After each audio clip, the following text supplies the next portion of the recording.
Hello, beautiful souls, and welcome back to I Care About You, the podcast where we dive deep into the realities of mental health, self-care, self-love, and resilience.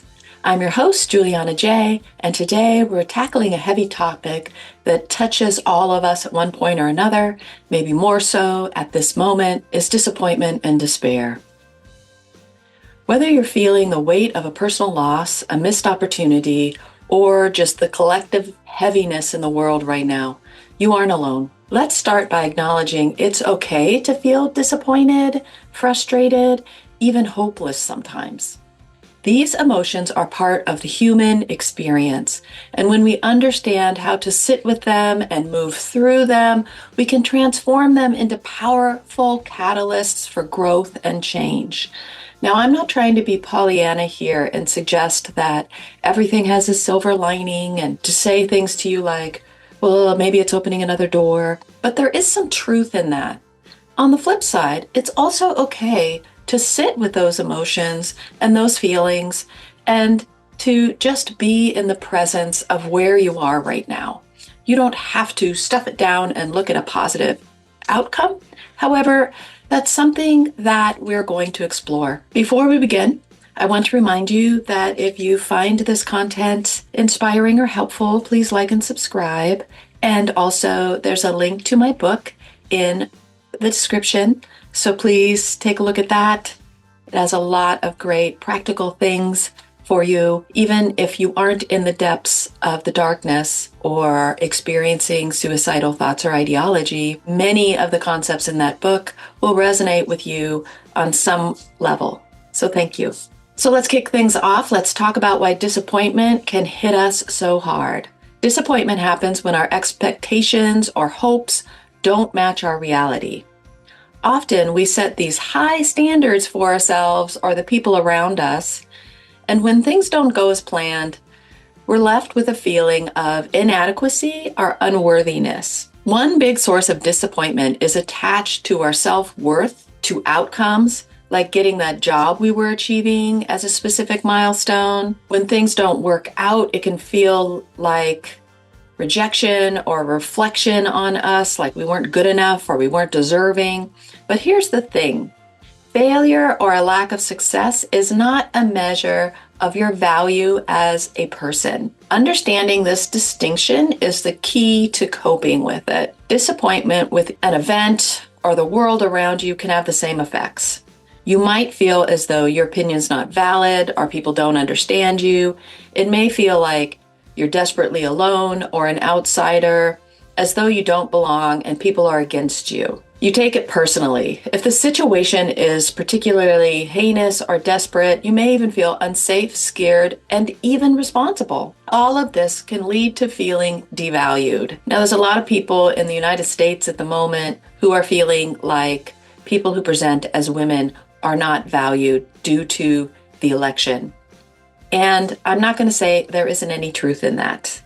But that would be an example of feeling like you don't have worth due to feeling despair or sadness or disappointment around the election, and that being one of the reasons. So I'm going to just introduce this mindful exercise that's really quick. It's a small exercise. Whenever you feel the pang of disappointment, try to pause for a moment and ask yourself, is this feeling about who I am? Or is this feeling about what happened? Most times it's really about the outcome. It's about what happened and not you personally as a person, as a human. Don't internalize it. That's where it becomes really infested in who you are as a human being and can really shape your self-talk, negative beliefs, lack of worth, etc. So moving through despair and not around it. How do we do that? So let's talk about despair. When disappointments pile up and when life throws a curveball, it's natural to feel overwhelmed and lost. In these moments, it's tempting to try to numb the pain or distract ourselves. But real healing often requires moving through the pain and not around it, or not stuffing it down and just going on, but really, really working with it. Here's a practical tip. Start with acceptance. Acceptance doesn't mean you approve of the situation or even that it is fair. It just means you are choosing to acknowledge the reality as it is. For instance, if you've been through a breakup, acknowledge the hurt. Let yourself feel it. It's okay to grieve what was lost. Same with this election. It's okay to grieve what you feel you've lost, and it's okay to reflect on it and look at it and really acknowledge your emotions around the situation. During these times, self-compassion practices can be very, very healing and helpful. One powerful tool to really look at is to treat yourself with the same kindness you would a friend who's going through the same thing. Studies show that practicing self-compassion can help you decrease feelings of despair, and it actually increases your resilience.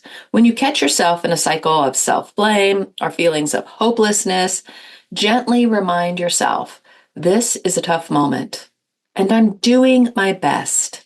Simple words, but they can make a huge difference. Really using affirmations here can help you. Affirmations that acknowledge it's tough right now, acknowledge you're hurting right now, acknowledge you're sad right now, but then also that you're doing your best, that you're working with it. Acknowledge that it's brave to work with it and not just go around it or stuff it down. You're doing something really brave right now and really important work.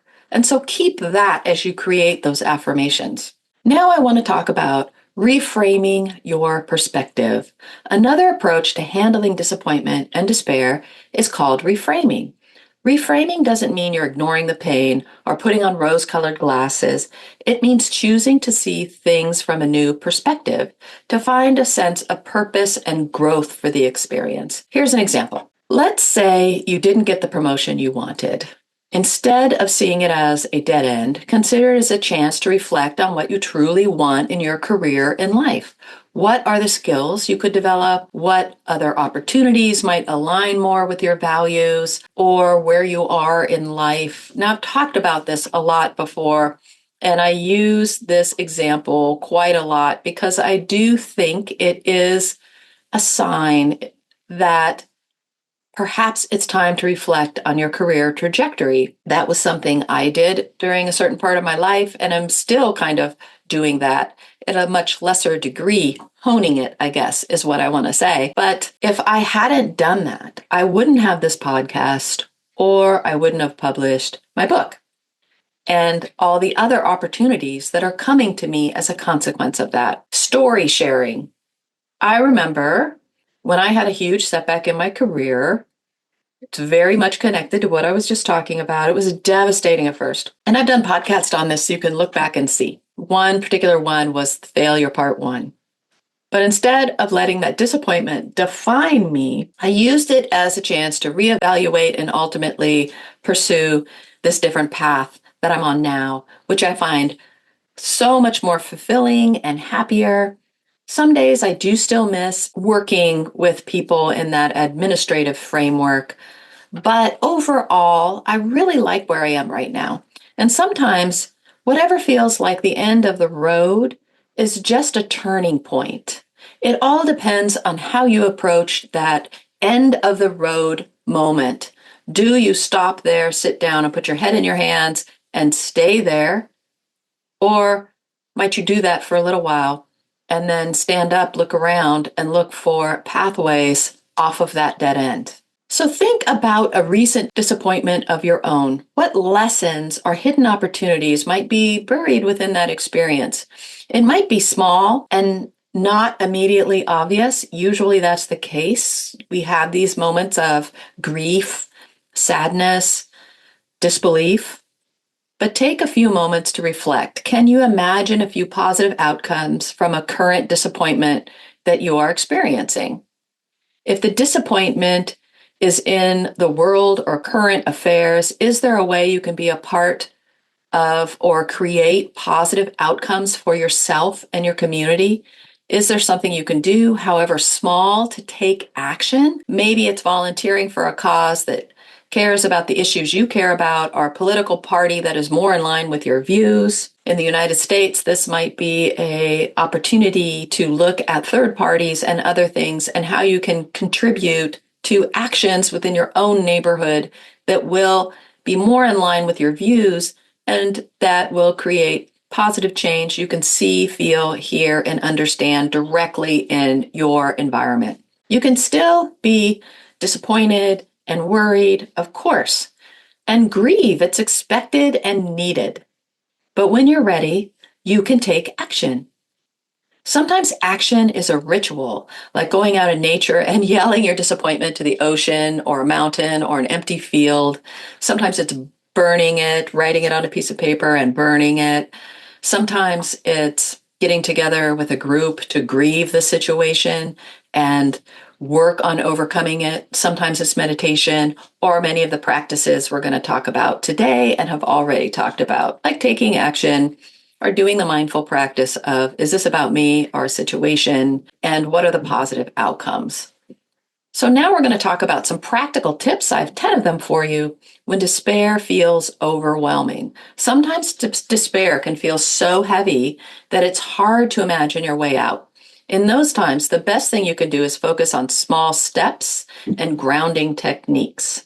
Here are a few that might make a huge difference. And you can use one of these or a combination of these or every single one of these if you want. I've used every single one in situations that I've come across.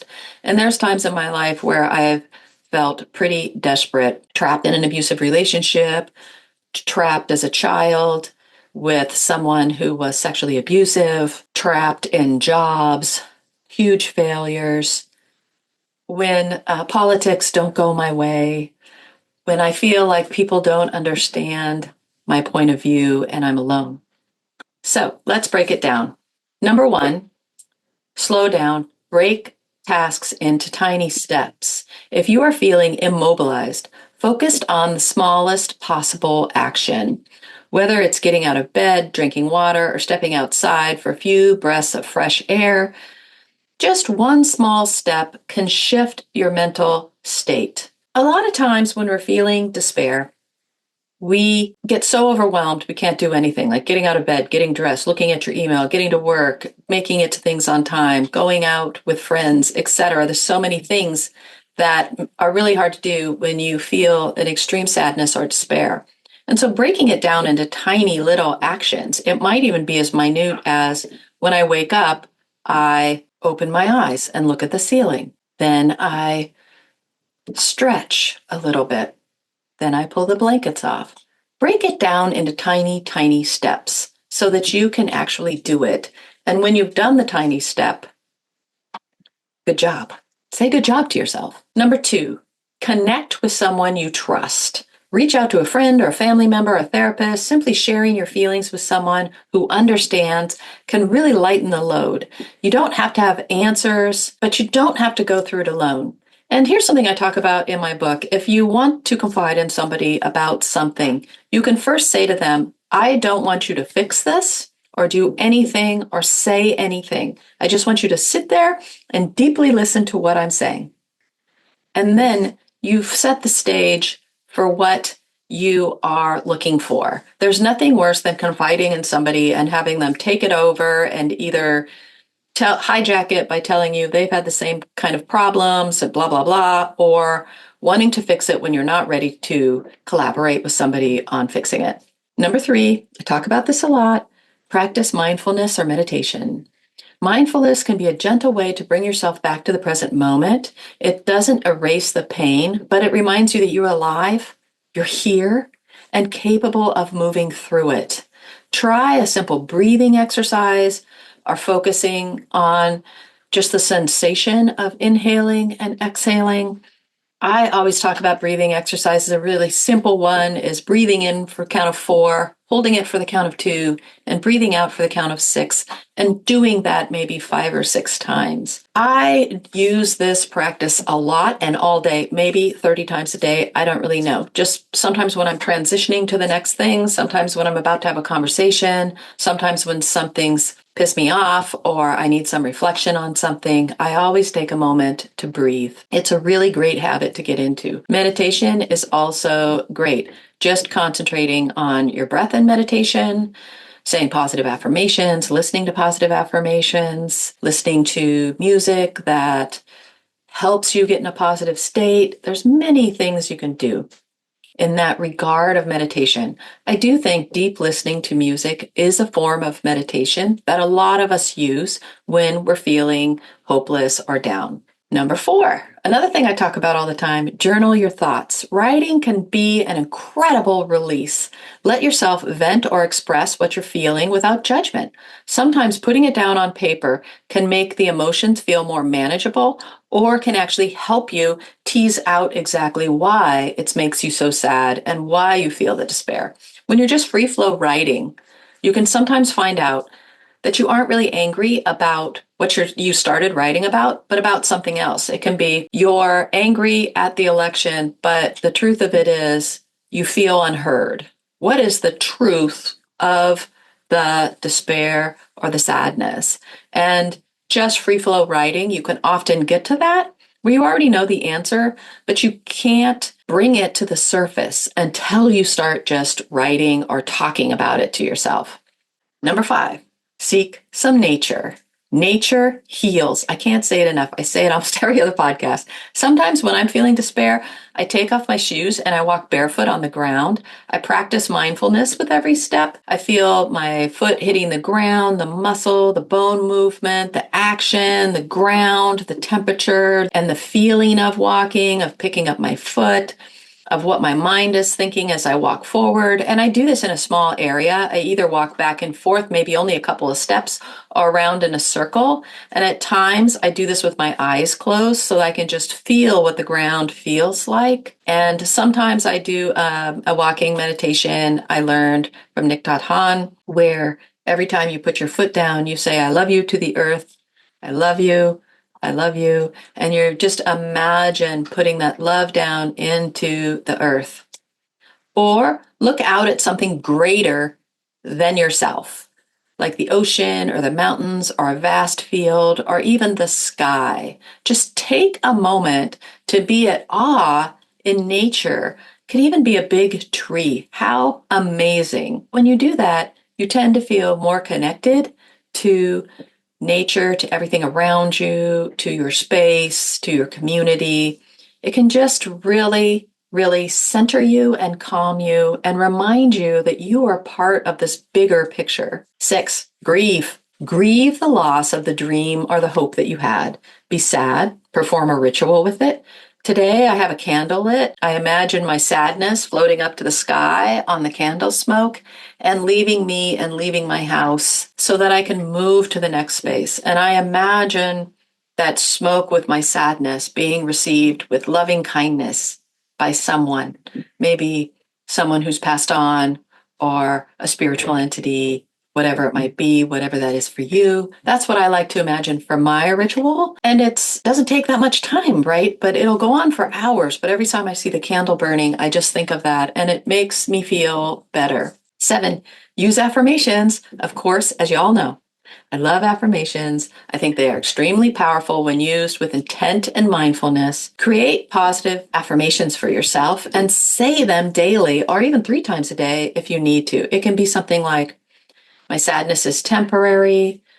My joy is eternal. I am strong and I can face this. This will end. I am resilient. I am brave.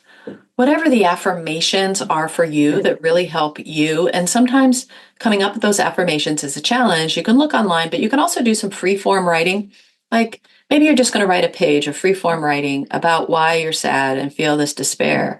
And then pull your affirmations out of that. Is it that you feel alone?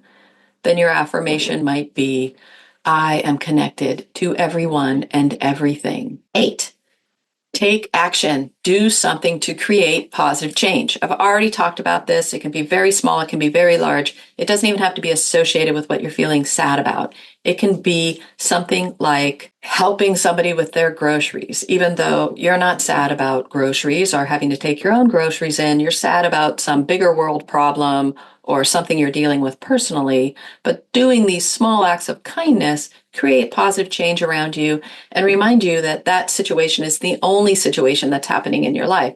There's also positive things happening in your life, which is really important to remember. Reflect on all the positive things in your life. Be grateful for all the positive things in your life and concentrate on those things and not so much this thing that's making you sad. Although you do need to devote time to that so you can work through it, you don't have to dwell on it every waking moment. So take action in the form of small acts of positive change, getting involved in something that's important to you, being grateful, being happy because you acknowledge all the joyful things you have in your life, all the good things you have in your life, and we all have good things in our life. Sometimes it's just very hard to see them. But when you remind yourself of them, you can kind of lift the cloud of this one thing that has become all-consuming and overwhelming. 9, practice self-care. Take time to nurture yourself and be compassionate. Practice self-care and with others too who are affected.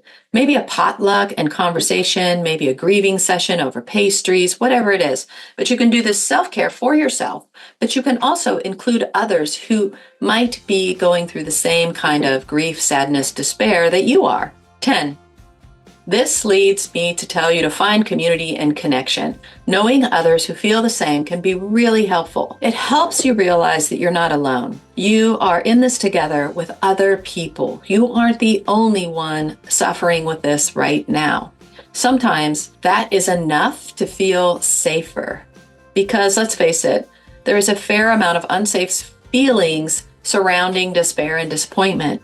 But if you can find some other people who might share that in some way, it can really, really help you to feel that you are in a safe place and you aren't alone. That's why things like grief groups and meetups and friends who share the same disappointment as you can be really powerful places for people to heal. I want you to remember that hope is a choice. I know I say a lot of things about hope. I'm very conflicted with that word hope because hope implies in the future the thing is going to be solved. But you also need to realize that it's your choice to move through this. It's your choice to use this as a door that opens or a path that reveals itself. It's your choice to find connection. It's your choice to heal. I want to end this episode with that gentle reminder that hope, healing, connection, positive outcomes are choices we make in our lives, often in the smallest of ways. Disappointment and despair are temporary states. Even if they feel overwhelming right now, they will pass at some point if you do the work to work through them. And while you may realize that it will take time for these things to pass, each step you take is an act of hope, a reminder that you believe in something better, even if you can't see it right now. Every step you take towards moving through the despair is an active choice of hope, of happiness, of resiliency, of bravery, of strength, of connection. So keep making those small steps. And I want to thank you for joining me today and allowing me to talk with you through this difficult topic. There's so much more to say, but I felt, considering the climate of the United States at the moment, it was worth talking about. And remember, you're not alone in this. Take it one day, one moment, 1 second at a time, and be kind to yourself along the way and realize this is a process and it's not a linear process. Some days you're going to feel like you're back to square one, and that's okay. Just start again. That's all. If you found today's episode helpful, please share it with somebody who might need to hear these words. And if you want to dive deeper into self-care and personal growth, don't forget to subscribe to I Care About You so you never miss an episode. You can order my book, Reasons to Live, which really helps you figure out how to talk with others who might be experiencing despair You can go to my website for that, which I'll link below. And there's many more practices to learning to navigate dark times that are listed both in my podcast and my book. And you can also schedule time with me if you like. But until then, my friends, take care. Know that I love you and I support you, and you're not alone. You are loved and your journey matters. Take care.